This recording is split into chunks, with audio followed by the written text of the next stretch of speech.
Esto es DW Noticias desde Berlín. Decenas de migrantes fallecen en México tras ser arrestados en un operativo policial cerca de la frontera con Estados Unidos. Un incendio en un centro del Instituto Nacional de Migración vuelve a fijar las miradas en la situación de miles de personas que cruzan grandes partes del continente americano intentando llegar a suelo estadounidense. Estos son nuestros titulares. El incendio en Ciudad Juárez cobró la vida de al menos 40 personas y se produjo luego de que algunos de los detenidos quemaran colchonetas en protesta por haber sido aprehendidos. El presidente Andrés Manuel López Obrador asegura que la mayoría de las víctimas provenía de Venezuela y países centroamericanos. Además, en Ecuador continúan las labores de rescate tras un alud en la localidad de Alausí que provocó la muerte de más de 20 personas y destruyó unas 7.000 viviendas. Los lugareños aseguran que la tragedia pudo haberse prevenido. Y en Francia se recrudecen los choques entre la policía y los manifestantes en la capital por las tensiones tras la imposición de la reforma a las pensiones del presidente Emmanuel Macron. Tendremos información desde París.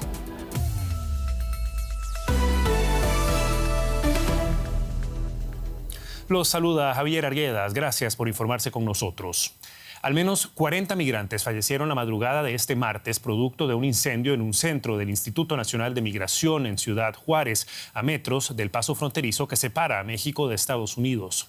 Las víctimas habían sido retenidas horas antes en un operativo para despejar las calles de la ciudad. Aunque aún se investigan las causas del siniestro, primeros reportes indican que se originó luego de que los detenidos comenzaran a quemar colchonetas para exigir que los dejaran en libertad. Esta tragedia se suma a una serie de incidentes en la región debido al aumento del flujo migratorio que en 2022 llegó a una cifra récord de 2,7 millones de indocumentados detenidos. Fue uno de los incendios más mortíferos en la historia reciente de México. 68 hombres estaban retenidos en este centro de inmigración, cerca de la frontera con Estados Unidos.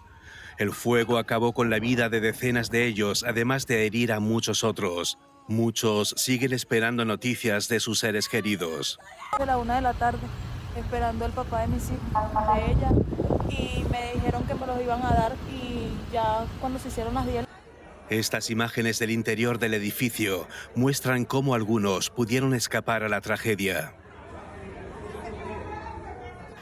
Horas más tarde, fila de cuerpos en las afueras del edificio. Hay mucha gente allí que veo tirada en el piso, pues, y no sé qué pensar. Y no nos dicen nada, no me dicen nada. El presidente de México, Andrés Manuel López Obrador, afirmó que el incendio fue provocado por los mismos migrantes que temían su deportación.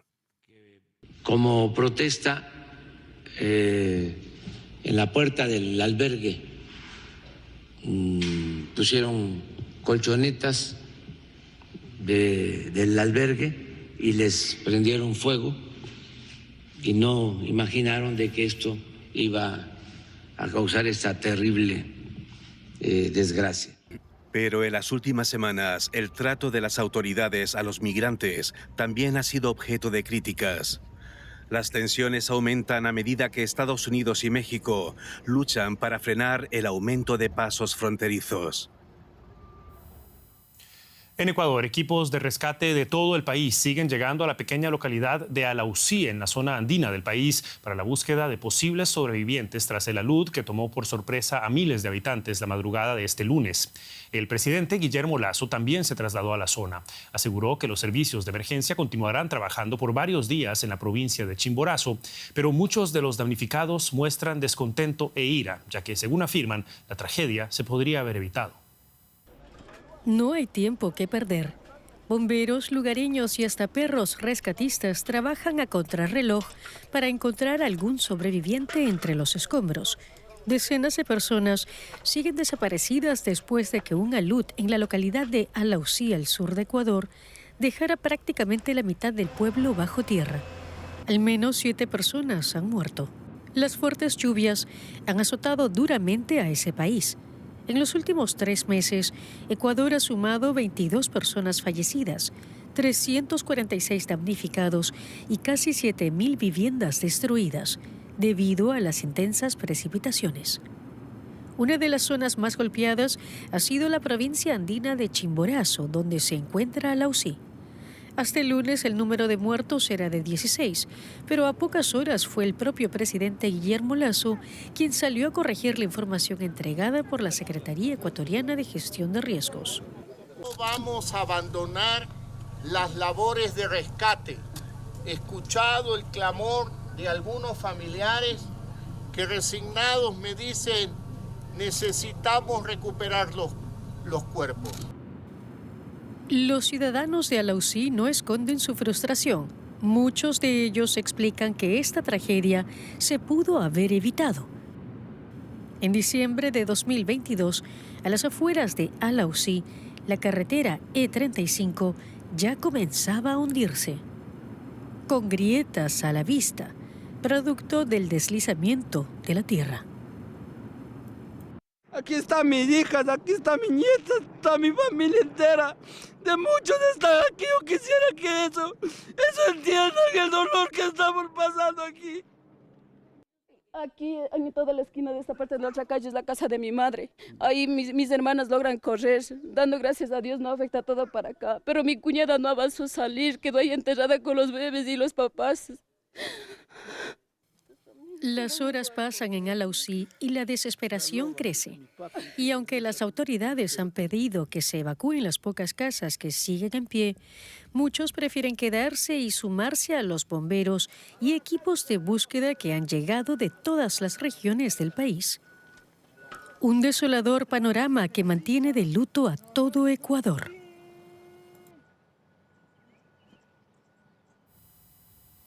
Amnistía Internacional publicó hoy su informe anual sobre la situación de los derechos humanos en el mundo. La organización criticó lo que llamó la doble moral de los países que han condenado la agresión de Rusia en Ucrania, pero que consienten en la práctica agresiones similares en otros países, dice el informe, solo porque sus intereses están en juego. Amnistía considera que el conflicto en Ucrania es un llamado de alerta para que el mundo se una en torno a la defensa de los derechos humanos y los valores universales. Condena la consolidación de lo que califica de sistema de apartheid israelí, el aumento de los asentamientos ilegales en los territorios ocupados y la expulsión de palestinos de sus hogares.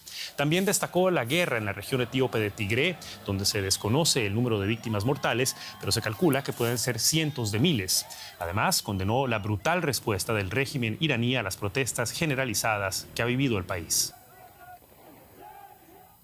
Y Erika Guevara Rosas es la directora regional de Amnistía Internacional para las Américas. Nos acompaña a esta hora para brindarnos más detalles de este informe. Muy buenas noches y muchas gracias por estar con nosotros. Quisiera comenzar preguntándole por la situación de los derechos humanos en América Latina en concreto. Human Rights Watch, organización que también defiende los derechos humanos, indicaba en enero que el panorama de la región es uno de los peores en años. ¿Comparten ustedes esta perspectiva? Efectivamente, lamentablemente estas regresiones en materia de derechos humanos que has mencionado no son excepcionales en la región de las Américas, un continente que está azotado por varias crisis de derechos humanos y crisis humanitarias. Hemos visto durante el último año los esfuerzos de los estados por socavar la libertad de expresión y la libertad de protesta, el derecho a la protesta con la represión estatal. Hemos visto estados que no han respondido adecuadamente a los estragos que ha dejado la pandemia del COVID-19 tras 3 años de que fue declarada esta pandemia, siendo el continente aún el epicentro de las devastadoras consecuencias de esta pandemia. No hemos visto mejoras en el acceso a servicios de salud. Por ejemplo, las mujeres y niñas siguen enfrentadas a altísimos niveles de violencia feminicida en varios países de la región. Las personas defensoras y los periodistas igualmente están enfrentados a altos niveles de violencia, incluidos los asesinatos, sobre todo de personas que defienden el medio ambiente y los territorios. Y así una respuesta ineficaz por parte de los estados, también con dobles estándares, en donde por un lado tienen una retórica de compromiso por los derechos humanos y por otro lado tienen prácticas violatorias de los derechos humanos, denigrantes y en muchas ocasiones racistas. En estos momentos se debate en la Corte Interamericana de Derechos Humanos un caso de prohibición del aborto en contra de El Salvador, el llamado caso Beatriz, que podría ser decisivo para la región. Grupos en contra del aborto están afirmando que organizaciones como la suya manipulan la información porque Beatriz no murió por haber dado a luz, sino en un accidente de tránsito. ¿Qué esperan ustedes del desarrollo de este caso y su impacto en la región? Bueno, primero es importante mencionar que el caso de Beatriz versus El Salvador precisamente es un caso que ha sido llevado ante la Corte Interamericana de Derechos Humanos por la negativa al acceso a un aborto legal y seguro que Beatriz hace 10 años solicitó al Estado salvadoreño cuando su vida corría riesgo porque fue diagnosticada con lupus y además porque tenía un embarazo inviable. Nunca se ha dicho que Beatriz murió a consecuencia de ello, pero por supuesto su vida se fue afectada, su salud se vio afectada en los años posteriores. Esto efectivamente podría sentar un precedente histórico. La Corte Interamericana de Derechos Humanos ha analizado y conocido del caso y se espera una sentencia hasta finales del año, una sentencia que esté a la altura del momento histórico en donde millones de mujeres y niñas están reclamando el ejercicio fundamental de derechos sexuales y reproductivos, incluido el derecho a un aborto legal y seguro. Eran las apreciaciones de Erika Guevara Rosas, directora regional de Amnistía Internacional para las Américas. Muchísimas gracias por esta breve entrevista. Hasta la próxima. En Francia, cientos de personas se unieron a las huelgas y protestas contra la impopular reforma al sistema de pensiones. La policía en París y en Nantes empleó gases lacrimógenos luego de que manifestantes saquearan negocios y provocaran incendios. El presidente Emmanuel Macron no ha cedido a la presión contra la medida que eleva a los 64 años la edad de jubilación en el país. Casi 2 semanas después de que el presidente Macron decretara los cambios sin pasar por el Parlamento, la ira continúa. Según el gobierno, 740.000 personas salieron a protestar este martes en todo el país. En la ciudad de Nantes ardieron barricadas. Nosotros trabajamos, nosotros decidimos, reza esta pancarta. En la sureña Marsella, miles de personas marcharon por las calles del Puerto Viejo.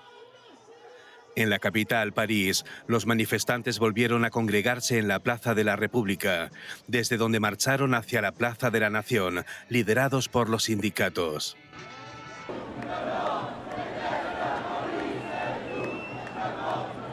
Todo el mundo odia a la policía, coreaban, aunque la manifestación discurrió pacíficamente. Sin embargo, en otras partes de la capital hubo episodios violentos entre manifestantes y policía antimotines, que respondió a las piedras con gas lacrimógeno.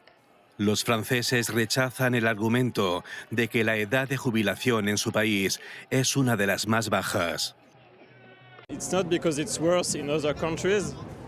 Solo porque en otros países estén peor no significa que tengamos que hacer lo mismo. Las condiciones de vida y de trabajo para la gente pobre en esos países son terribles. Mucha gente que ya debería tener derecho a jubilarse necesita 2 o 3 empleos con condiciones precarias y sin apenas derechos. Es demasiado para los que realizan trabajos físicos. Lo siento por otros países. Que luchen como luchamos nosotros. Los trabajadores ferroviarios que están en huelga comparten el sentimiento. Quieren convertir nuestros 2 mejores años de jubilación en los 2 peores años de nuestra vida laboral. Estaremos todos arruinados. El aumento de la violencia motivó el despliegue de 13.000 agentes, según afirmó el ministro de Interior, Gérald Darmanin. Sin embargo, pese a la rabia de los manifestantes, Macron no desiste de sus planes. El presidente ganó un suspiro cuando los trabajadores sanitarios pusieron fin a una huelga que duró 3 semanas. Quizás una señal de que las protestas podrían perder impulso. Y la periodista Ana María Ospina se encuentra en París cubriendo estas protestas para nosotros. ¿Qué tal, Ana María? Muy buenas noches. Bueno, el presidente francés parece apostar por el desgaste de los manifestantes sin dar su brazo a torcer. ¿Qué tanta fuerza tienen los movimientos esta semana? ¿Hay más gente en las calles que en días anteriores? Buenas noches. Hay muchísima menos gente, incluso se ve casi la mitad menos de lo que vimos el jueves pasado en este 10º día de manifestaciones. Empieza la guerra de cifras, es decir, los sindicatos hablan de unos 2 millones de personas en todo el país, mientras que las autoridades mencionan a unos 740.000. Esta baja en la huelga se debe a 2 factores. El primero, el aumento de la violencia de grupos minoritarios que se han enfrentado con la fuerza pública y por otro lado, porque cada vez que manifiestan es un día de salario que se pierde. Sin embargo, la huelga va más allá, es decir, por ejemplo, hay menos gasolina, un 15% menos en las estaciones, también la electricidad, el suministro de electricidad se ha diezmado, y una buena noticia para algunos, sobre todo aquí en París, es que mañana se levanta el paro de los recolectores de basura. Así que volveremos a ver a una ciudad limpia, aunque dicen ellos, estos sindicatos de los recolectores, que volverán con más fuerza. Ahora, Ana María, Macron ya ha dicho que enfrentará el descontento popular, pero que ve como su obligación la imposición de esta reforma. ¿Qué posibilidades hay al día de hoy de que dé marcha atrás? Ninguna, dicen los especialistas, primero porque es su promesa de campaña, segundo porque el propio presidente Macron lo dijo la semana pasada, es necesaria, es urgente, y pienso promulgarla a finales de este año. Sin embargo, en este momento la decisión final está en manos del Consejo Constitucional, que es el que finalmente decidirá si se aprueba o no, si se instaura o no, y para ello tendrá hasta el 30 de abril. Por otro lado, la primera ministra Elisabeth Borne anunció que invitó a los sindicatos a conversar, no se habla de una negociación, pero por lo menos para reunirse, la primera vez desde que iniciaron las manifestaciones. Esto será la próxima semana, y por ahora los sindicatos ya hablan de una nueva jornada de manifestación el próximo 6 de abril. Ahora, por supuesto que quienes ven estas protestas desde afuera, como aquí en Alemania, donde la edad de jubilación es ya a los 67 años, se preguntan por los argumentos de los manifestantes. ¿Qué tanto se reconoce la necesidad que aduce el presidente de mantener competitivo el mercado laboral francés? Tanto quienes están de acuerdo con la reforma como quienes se oponen saben o indican o dicen que es necesaria una reforma a las jubilaciones. ¿Por qué? Porque el sistema de pensiones en Francia es por repartición, y dado el envejecimiento de la población y que se empieza a trabajar un poco más tarde hoy en día, hay un déficit, o puede haber un déficit en los próximos años. Estamos hablando de unos 30.000 millones por año de déficit, es decir, para poderle pagar a las pensiones a las personas que ya lo están y a las nuevas que están por pensionarse. Así que estamos hablando de un problema financiero. Sin embargo, los sindicatos indican, algunos opositores indican que hay otras formas de ir a buscar ese dinero, que no es necesario aumentar la edad de las jubilaciones de 2 años ni cotizar 43 años, hoy se cotizan 42 para tener una pensión completa, y que serán los menos beneficiados las personas que tienen trabajos más penibles y más difíciles. Es por eso que se oponen, pero la necesidad de una reforma está más que comprobada desde hace unos 30 años, donde varios gobiernos han intentado plantearla de diferentes formas, y cada vez que se plantea una reforma de esta envergadura siempre hay manifestaciones en las calles. Emmanuel Macron enfrenta la ira en las calles de Francia tras la imposición de la reforma de pensiones. Los detalles los tenía Ana María Ospina desde París. Gracias, Ana María. Y la influencia económica de grandes potencias mundiales puede ser de doble filo. Los detalles los tiene Juliana González con la economía. ¿Qué tal, Juliana? Muchas gracias, Javier. Y es que un nuevo informe asegura que China ha girado unos 240.000 millones de dólares en préstamos en las últimas 2 décadas a más de una veintena de países en desarrollo, eso sí, con riesgo de suspensión de pagos. Para los autores de este documento, una de las conclusiones más sorprendentes es que China ha creado un nuevo sistema mundial de préstamos transfronterizos de rescate a países en dificultades. China estrecha su cerco financiero sobre países en desarrollo que participan en la nueva ruta de la seda. Según un nuevo estudio del Banco Mundial, la escuela Harvard Kennedy, A-Data y el Instituto de Economía Mundial de Kiel, Pekín ha concedido cientos de miles de millones de dólares en préstamos para rescatar a países con problemas para devolver los préstamos que ya les había concedido para la construcción de infraestructuras. China gastó 240.000 millones de dólares en préstamos de rescate para países de la nueva ruta de la seda entre 2008 y 2021. Casi el 80% de estos préstamos fueron concedidos entre 2016 y 2021. La mayoría fueron para Argentina, con casi 112.000 millones de dólares, seguida de Pakistán y Egipto. Los críticos llevan tiempo acusando a China de engañar a los países en desarrollo con deudas trampa, ofreciéndoles préstamos por grandes sumas de capital. El estudio muestra que los préstamos de rescate chinos siguen siendo pequeños, pero crecen rápidamente. Pekín, por su parte, rechaza esas acusaciones. Insiste en que esos préstamos forman parte de proyectos de inversión absolutamente transparentes. China siempre ha cooperado con países en desarrollo en materia de inversión y financiación, con apertura y transparencia. China actúa de acuerdo con las leyes del mercado y las normas internacionales. Respeta la voluntad de los países. Nunca ha obligado a ningún país a adquirir préstamos ni a pagarlos. No impondrá condiciones políticas a los préstamos y no busca ningún interés político propio. Según el estudio, en 2010, menos del 5% de los préstamos chinos a países con dificultades para devolverlos fueron prolongados. En 2022, esta cifra ascendió al 60%. La publicación revela que los objetivos de los préstamos están alejándose de la financiación de las inversiones en infraestructura originales para pasar a cubrir pérdidas. En muchos sentidos, la nueva ruta de la seda se ha convertido en una campaña multinacional para que China rescate sus propios bancos. Y para conocer más detalles de este estudio, nosotros hemos invitado al economista Federico Foders, quien ha estado vinculado a lo largo de su carrera al Instituto de Kiel de Economía Internacional, una de las entidades coautoras de este informe.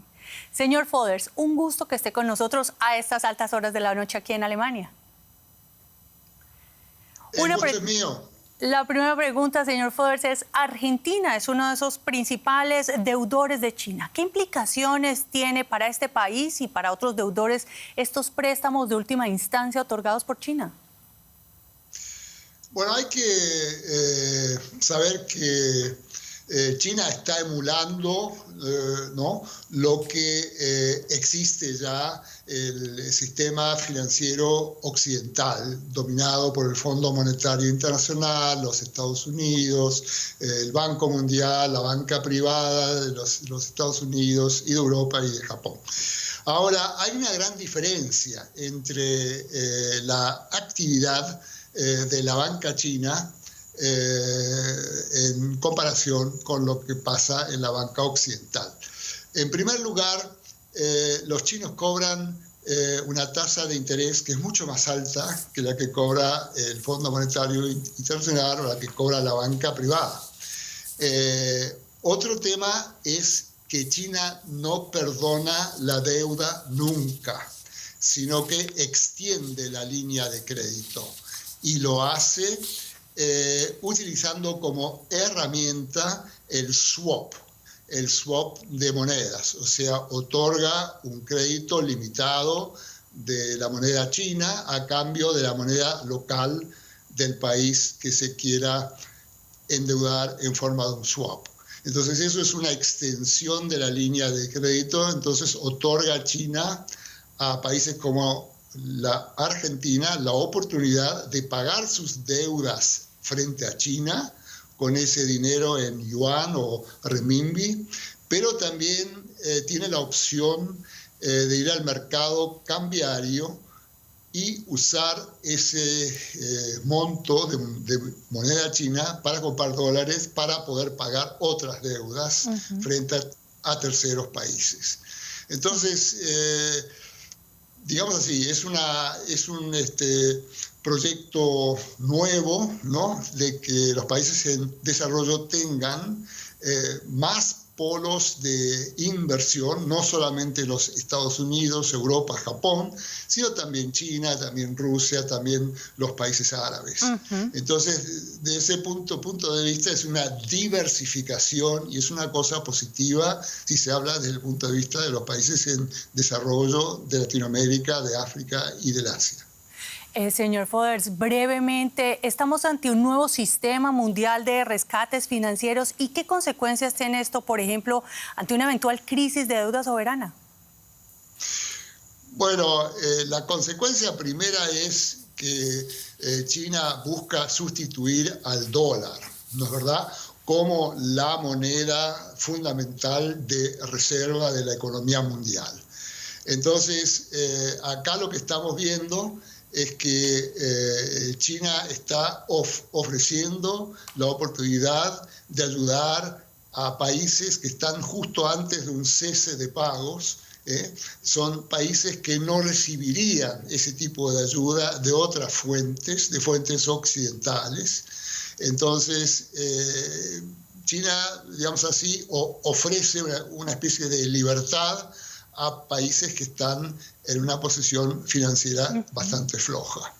Muchas gracias, señor Federico Foders, por atendernos hasta ahora y ayudarnos a entender el alcance de este informe. Hasta una próxima oportunidad. Gracias.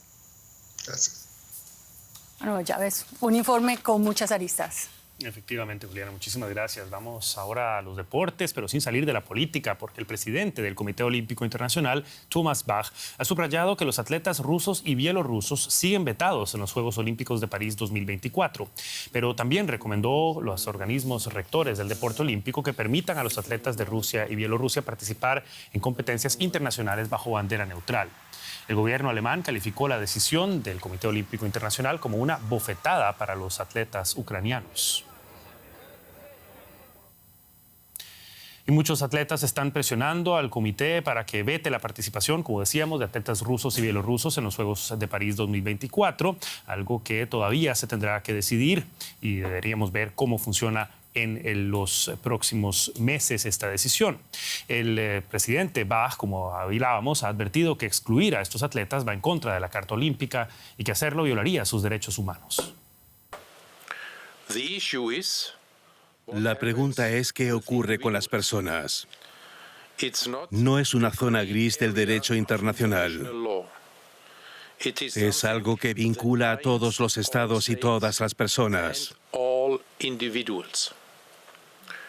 De hecho, es tan importante que lo llamamos normas imperativas del derecho internacional. Por este motivo, no puede seguir habiendo una prohibición general de atletas y artistas rusos y bielorrusos. Es una violación flagrante de los derechos humanos. Y antes de irnos, los miembros de la selección de fútbol argentina que ganó el Mundial de Qatar 2022 recibieron un espectacular homenaje en la sede de la Confederación Suramericana de Fútbol en Asunción.